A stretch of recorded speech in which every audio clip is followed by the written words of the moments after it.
Kate Hardcastle, welcome to the show. Thank you, Mark, and that's very true, yes. Well, listen, it shows your commitment to the high street that you have dragged yourself away from the mulled wine and the mince pies. Mm-hmm.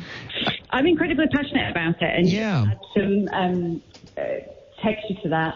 I run a consultancy as well as doing the media work, and for 10 years we've dedicated 20% back, so a day back a week, to shopping for free, voluntary, particularly in the retail sector, because 1 in 3 businesses fail within the first 12 months. And those particularly are in the retail sector, very, very challenging times. We need those independents because we need the whole lovely tapestry of the retail industry to have independents and big national brands too. And in that 10 years, I've been enriched with hearing the stories of over 1,000 independent businesses in the retail sector. I know just how hard it is. I am there for the consumer, I'm there for the retailer, but basically everyone in this whole situation, Mark, just needs actually a better deal than the one we're getting. Yes, now, what's the issue here, Kate? Is it landlord rent? Is it business rates? Or is it the fact that the public are shopping online? All of the above and more. So if I can be as quick as I can for your listeners, but there's a lot to get through. We have adapted to online shopping. It's over 20% of all our non-food purchases.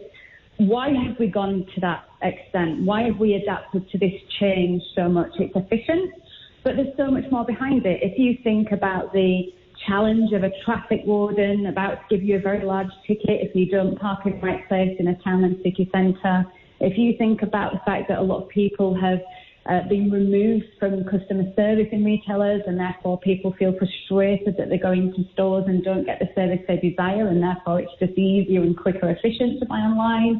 The rise of the experience industry, people wanting to spend more money on doing things, driven very much by the social media, influx of telling people what a great life you're living rather than just buying stuff.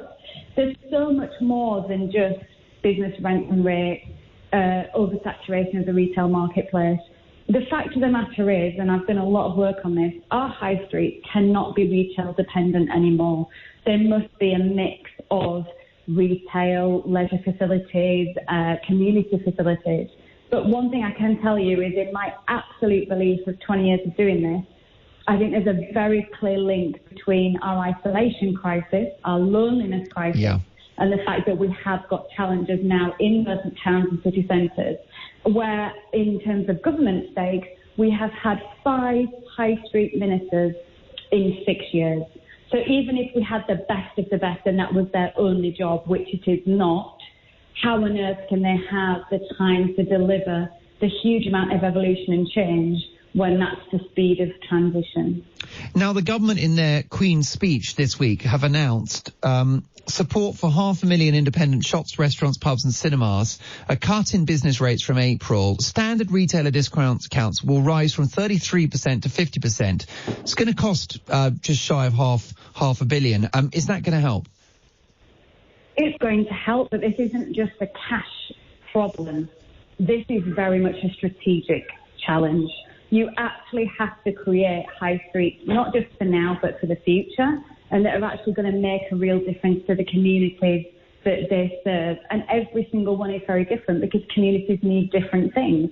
So it's absolutely vital that if we spend even £1 there, we're doing it in the right way. We're doing it in ways that are actually going to make a difference. Not that it spreads so thin that actually we achieve very little because it's a token, tip of the hat in all of these towns and city centres that need rejuvenation. And who's going to be behind that, Kate? Could we hope that developers and businesses and retailers and maybe some of the chains will come in and do that and help with that investment? Or is it local authorities, central government? Where do you see it in terms of public, private, in terms of the balance of investment that's needed? I think it's got to be collaborative teams, and I think they have to include use the place, because if we are creating these places in boardrooms and we're not inviting in the people from that community who want to help nurture and build it once more, then I think we're doing everyone a disservice. But yes, it has to include retailers, it has to include businesses, local communities.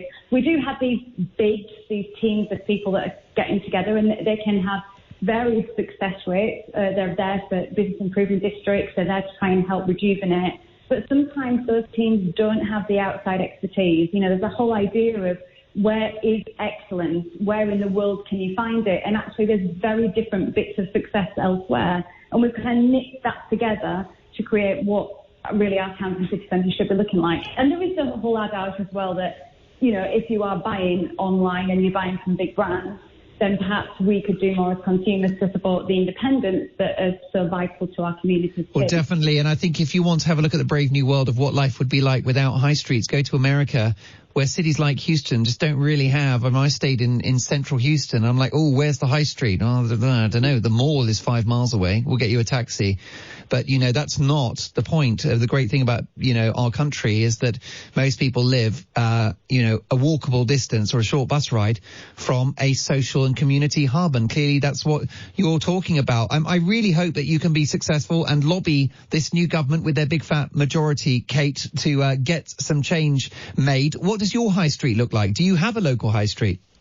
I literally live in all of the high streets everywhere around, not just the UK, but globally as well. And what I can tell you is that when I am back home in Yorkshire, I do support my local high streets in Huddersfield, in Leeds, in Wakefield. I love the community hub. And that's, if you are doing any last minute shopping, doing it in an independent will make so much difference. So much of that money stays local to your community. It makes a big difference too. But, you know, I don't blame consumers. We as consumers, we're trying to do the right thing. We're earning less, but a lot of us in our jobs haven't seen the pay rises. We've not seen the increases to help with the cost of living. And therefore, we're just trying to do the best for our family. Why, if the value is there for us to have, why are we not going to seek out the best value? So really, retailers within that need to be doing a lot better. And you and I could speak all night about how a lot of the retailers could have helped themselves a lot better with strategy over the last 10 years too. Of course. I'm passionate and I will not give up on this fight to build our communities back. Keep that passion going, because our high streets are what make Britain great and they're part of our wonderful identity. Kate, you've earned that MBE. I hope I mentioned when I introduced you, you are an MBE. So I just want you to know I'm on my knees at the moment. And I'm going to, when this interview finishes, I'm going to walk backwards out of the room. Please do. I'm going to go from mince pie now. You've earned that as well, but we do, we salute you for your excellent work supporting the high street, and may that long continue. And we here at Talk Radio are offering our full support as well, because it is all about the high street. Kate Hardcastle, MBE.